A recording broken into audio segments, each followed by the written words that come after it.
Hello, good afternoon everyone. घटना चक्र knowledge में आप सभी लोगों का स्वागत है। आज की इस क्लास में हम हिस्ट्री के मिक्स 15 क्वेश्चनों की प्रैक्टिस करेंगे जो आने वाली परीक्षाएं यूपीपीसीएस प्री एवं आरओ के लिए बहुत ही इम्पोर्टेंट है। तो देखते हैं, आज का फर्स्ट क्वेश्चन है, फिरोज शाह तुगलक द्वारा स्थापित दार उल सफ़ा क्या था? इसका फर्स्ट ऑप्शन है एक दानशाला, सेकेंड है एक खैराती अस्पताल, थर्ड है एक पुस्तकालय एवं फोर्थ है तीर्थ यात्रियों के लिए एक अतिथि गृह। जो फिरोज शाह तुगलक द्वारा स्थापित दारुल सफ़ा था, ये एक खैराती अस्पताल था जिसको फिरोज शाह तुगलक ने दिल्ली में सभी के लिए मुफ्त इलाज के लिए खोला था। और एक था दीवाने खैरात।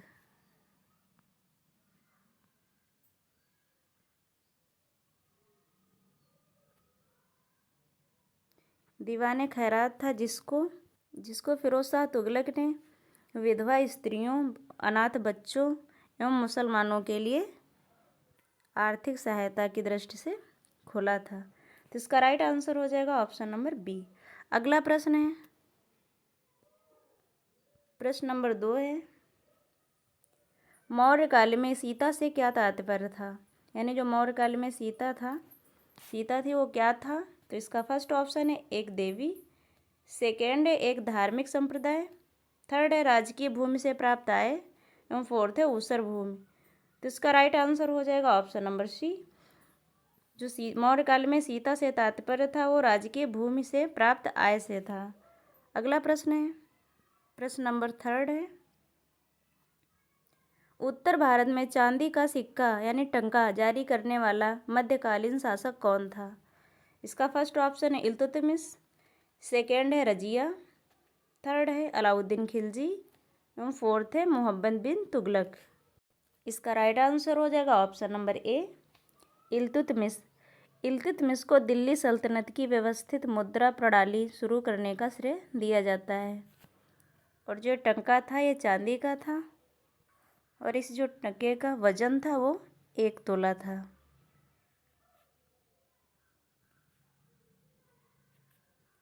और जो दिल्ली में इसकी कीमत थी वो 48 जीतल के बराबर थी। इल्तुतमिश ने इक्ता प्रणाली की शुरुआत की थी, ये भी क्वेश्चन पूछा जाता है। इक्ता प्रणाली की जो शुरुआत थी वो इल्तुतमिश ने की थी। रजिया सुल्तान ये इल्तुतमिश की पुत्री थी और ये भारतीय इतिहास की एकमात्र शासिका थी। मोहम्मद बिन तुगलक के शासनकाल में मोरक्को से इब्न बतूता आया था जिसने एक बहुत इम्पोर्टेंट पुस्तक लिखी थी, इसका नाम था रिहला। और ये 1333 में भारत आया था। तो इसका राइट आंसर हो जाएगा ऑप्शन नंबर ए इल्तुतमिश। अगला प्रश्न है, प्रश्न नंबर 4 है, निम्नलिखित में से कौन सा युग्म सही सुमेलित नहीं है? यानी इसमें पूछ रहा है जो सही सुमेलित नहीं है। फर्स्ट ऑप्शन है 2.5 दिन का झोपड़ा कुतुबुद्दीन ऐबक, सेकेंड है एतमादुद्दौला का मकबरा नूरजहाँ, थर्ड है आगरा का किला अकबर एवं फोर्थ है फतेहपुर सीकरी जहांगीर। यानी इसमें वस्तुकार पूछ रहा है जो 2.5 दिन का झोपड़ा था वो कुतुबुद्दीन ऐबक ने बनवाया था, ये बिल्कुल सही है। एतमादुद्दौला का जो मकबरा था ये नूरजहाँ ने बनवाया था जो जहांगीर की पत्नी थी और इनका ओरिजिनल नाम जो था वो मेहरुन्निसा था। इन्होंने एतमादुद्दौला का जो मकबरा है ये अपने पिता गयास बेग की याद में बनवाया था। और कभी कभी ये पूछ देता है कि ये कहाँ पर है, तो ये आगरा में है। थर्ड है आगरा का जो लाल किला है उसको अकबर ने बनवाया था, ये भी बिल्कुल सही है। फतेहपुर सीकरी का जो निर्माण है वो जहांगीर ने नहीं अकबर ने करवाया था। इसका राइट आंसर हो जाएगा अकबर। तो इसका राइट आंसर हो जाएगा ऑप्शन नंबर डी। अगला प्रश्न है, प्रश्न नंबर 5 है, जिंदा पीर के नाम से किसे जाना जाता है? यानी मुगल काल में जो जिंदा पीर के नाम से कौन फेमस है? तो इसका फर्स्ट ऑप्शन है अकबर, सेकेंड है शाहजहाँ, थर्ड है औरंगजेब एवं फोर्थ है जहांगीर। तो इसका राइट आंसर हो जाएगा ऑप्शन नंबर सी। जो औरंगजेब है इसको जिंदा पीर के नाम से जाना जाता है। शाहजहां के कार्यकाल को स्थापत्य कला का स्वर्णकाल कहा जाता है तथा जहांगीर के कार्यकाल को चित्रकला का स्वर्णकाल कहा जाता है। अगला प्रश्न है प्रश्न नंबर 6 है। 1 सेकेंड। प्रश्न नंबर 6 है, ताली कोटा का युद्ध कब हुआ था? इसका फर्स्ट ऑप्शन है 1564 में, सेकेंड है 1566 में, थर्ड है 1576 में एवं फोर्थ है 1565 में। तो जो ताली कोटा का युद्ध था ये 1565 में हुआ था। इसका राइट आंसर हो जाएगा ऑप्शन नंबर डी। 1576 में हल्दी घाटी का युद्ध हुआ था।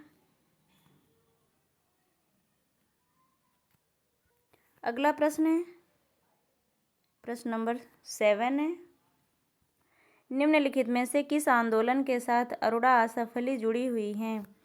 बहुत ही इम्पोर्टेंट क्वेश्चन है।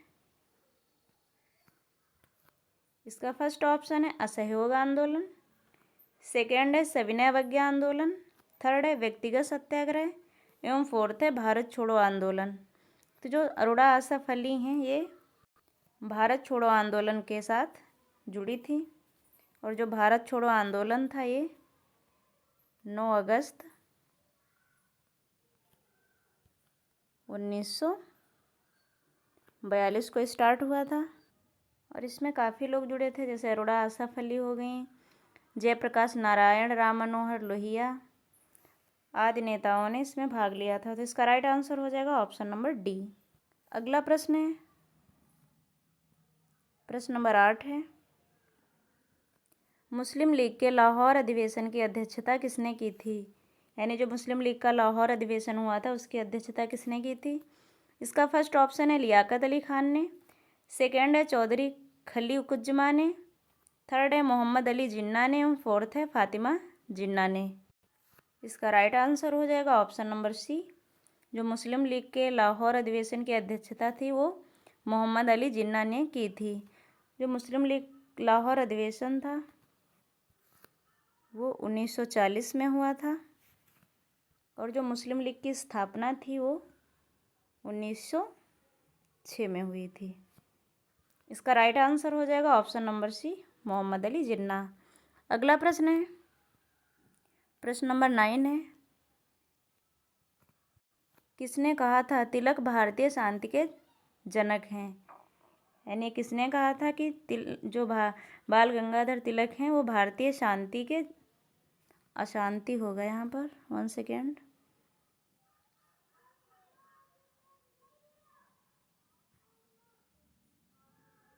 अशांति के जनक हैं। इसका फर्स्ट ऑप्शन है वी शिरोल, सेकेंड है लुई फिशर, थर्ड है वेब मिलर एवं फोर्थ है लॉर्ड रीडिंग। तो इसका राइट आंसर हो जाएगा ऑप्शन नंबर ए। जो वी शिरोल थे इन्होंने कहा था कि जो भारतीय अशांति के जनक हैं वो बाल गंगाधर तिलक जी हैं और जो वेब मिलर थे ये महात्मा गांधी के पत्रकार थे। अगला प्रश्न है प्रश्न नंबर 10 है, एशियाटिक सोसाइटी की स्थापना किसने की थी? इसका फर्स्ट ऑप्शन है लॉर्ड विलियम बेंटिंक ने, सेकेंड है लाला लाजपत राय ने, थर्ड है विलियम जोन्स ने एवं फोर्थ है दादा भाई नौरोजी ने। तो इसका राइट आंसर हो जाएगा ऑप्शन नंबर सी। जो एशियाटिक सोसाइटी की स्थापना है वो विलियम जोन्स ने की थी और ये कब की थी? ये 1784 ईस्वी में की थी। अगला प्रश्न है प्रश्न नंबर 11 है, गदर पार्टी की स्थापना किसने की थी? इसका फर्स्ट ऑप्शन है मोतीलाल नेहरू ने, सेकेंड है जवाहरलाल नेहरू ने, थर्ड है महात्मा गांधी ने एवं फोर्थ है लाला हरदयाल ने। तो जो गदर पार्टी की स्थापना थी ये लाला हरदयाल ने की थी 1913 में और ये कहाँ पर की थी? सैन फ्रांसिस्को में।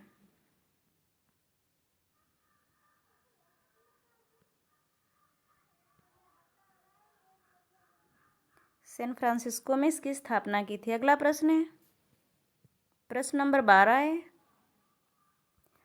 अकबर की इच्छा अनुसार किसने रामायण का फारसी में अनुवाद किया था? बहुत ही इंपॉर्टेंट क्वेश्चन है। इसका फर्स्ट ऑप्शन है अबुल फजल ने, सेकेंड है अब्दुल कादिर बदायूनी ने, थर्ड है फैजी ने एवं फोर्थ है अब्दुल रहीम खाने खाना ने। तो जो रामायण का फारसी में अनुवाद था ये अब्दुल कादिर बदायूनी ने किया था। तो इसका राइट आंसर हो जाएगा ऑप्शन नंबर बी। जो अबुल फजल है इन्होंने अकबरनामा लिखी है। अगला प्रश्न है प्रश्न नंबर 13 है, guilty man of India's partition के लेखक कौन है? इसका फर्स्ट ऑप्शन है जवाहरलाल नेहरू, सेकेंड है राम मनोहर लोहिया, थर्ड है डॉक्टर राजेंद्र प्रसाद एवं फोर्थ है लेडी कैथरीन। जो लेडी कैथरीन ने है इन्होंने मदर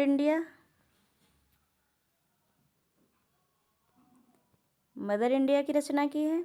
और जो राम मनोहर लोहिया इन्होंने guilty man of India's partition की रचना की थी। तो इसका राइट आंसर हो जाएगा ऑप्शन नंबर बी।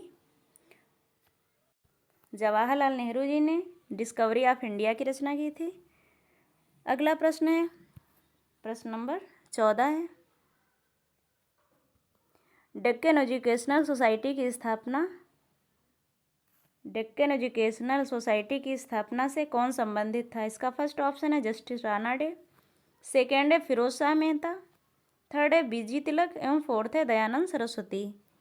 इसका राइट आंसर हो जाएगा option number A justice Rana day. Dayanand Saraswati ने आर्य समाज की स्थापना की थी और इनका बहुत ही इम्पोर्टेंट एक नारा था वेदों की ओर लौटो। काफ़ी बार एग्जाम्स में पूछा गया है। आर्य समाज की स्थापना 1875 में की गई थी। अगला प्रश्न है प्रश्न नंबर 15 है, मुंबई, मद्रास और कोलकाता में उच्च न्यायालयों की स्थापना कब हुई थी? इसका फर्स्ट ऑप्शन है 1861 में, सेकेंड है 1851 में, थर्ड है 1871 में और फोर्थ है 1881 में। तो जो मुंबई, मद्रास और कोलकाता में उच्च न्यायालयों की स्थापना थी ये 1861 में के अंतर्गत इनकी स्थापना हुई थी। इसका राइट आंसर हो जाएगा ऑप्शन नंबर ए। आज का ये हमारा लास्ट क्वेश्चन था। तो कैसी लगी आज की क्लास कमेंट करके ज़रूर बताएं। अगर क्लास अच्छी लगी हो तो लाइक एंड शेयर कर दें और चैनल को सब्सक्राइब कर लें। मिलते हैं अगली क्लास में नए अच्छे क्वेश्चनों के साथ। तब तक के लिए जय हिंद।